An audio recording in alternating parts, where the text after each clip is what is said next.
Look, I get it. Giving any credit to a religious leader for having good ideas and good values and having the right intent to do the correct thing in our world seems awfully weird, considering all of the brutal shit and the lies and the distortions that religious institutions and religious leaders have endowed upon our world, have provided to us over centuries and millennia. Absolute garbage.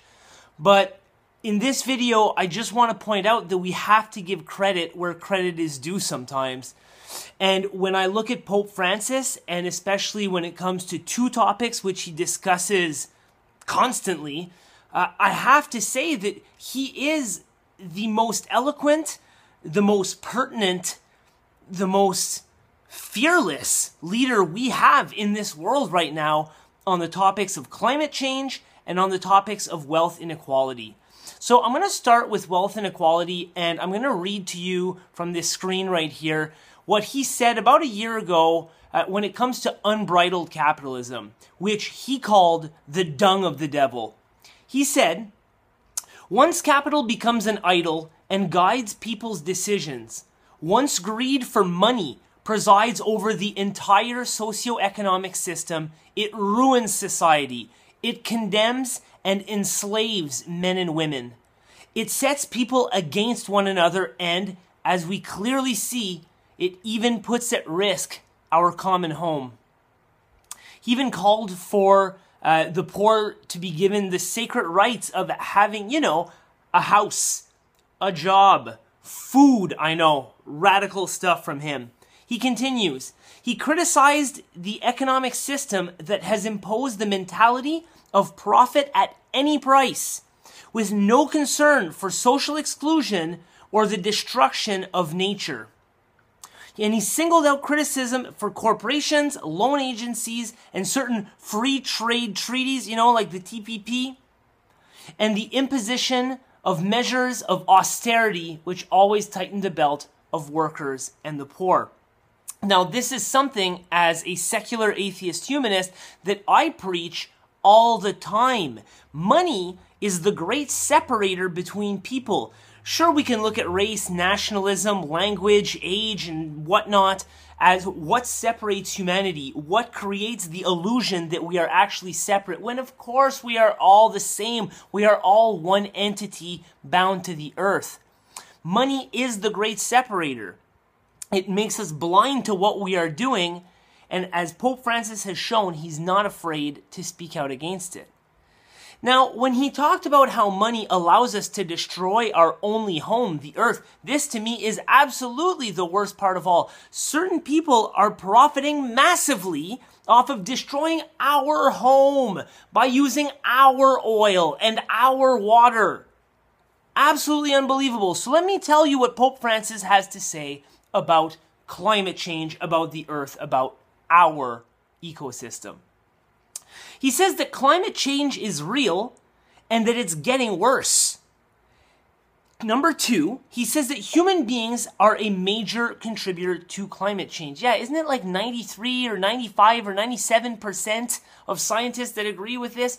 Obviously, do you know who are the scientists who deny this? They are funded by the oil companies that are creating the pollution in the first place. Number three, climate change disproportionately affects the poor. Number four, we can and must make things better.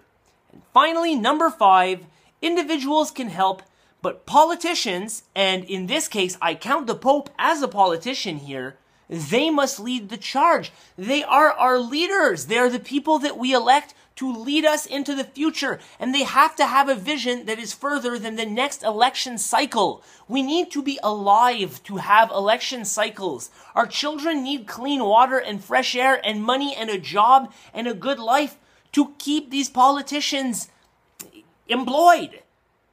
It's so short-sighted. And finally, we have one person on the global stage with a loud enough mic to reach the world who's talking against the corruption of our governmental and political system. And of course, it has to be a Catholic. Somebody who believes in a guy who resurrected and walked around the earth as a ghost man, you know.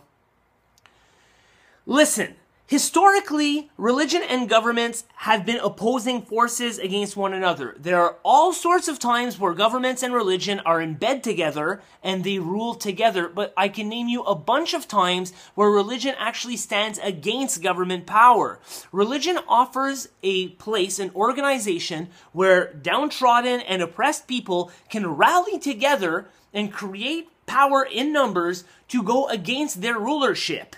I'm thinking of the Iranian Revolution in 1979, where people rallied around Islam to overthrow their government that was put there by the United States. No institution's hands are clean. My own government, my Canadian government, is responsible for interning Japanese people during World War II, for sending a boat of Jewish people basically off to die during World War II. We've massacred natives. My government's hands are not clean. No religion's hands are clean. Obviously, I've studied religion. This is my area of expertise. I'm well aware of all of the atrocities that the Catholic Church and Islam, and name the church, but in this case, the Catholic Church has committed. I'm not forgiving them for any of that. But you have to give credit where credit is due here. We need to look at this guy as an individual and what he's trying to do. And I have massive respect on this front.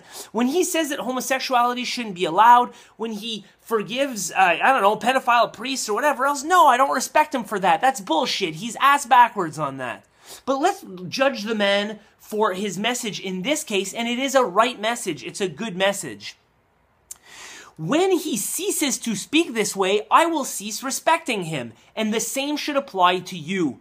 So let us appreciate, for once, that one guy has the balls to stand up to the most powerful people and institutions in the world and to say, you're wrong, you're putting our jeopardy in future. Let's stand behind this guy, not as Catholics. Come on, I'm an atheist humanist. I'm not standing behind him as a Catholic. I'm standing behind him as a human being because his message in this case is primarily humanist in nature.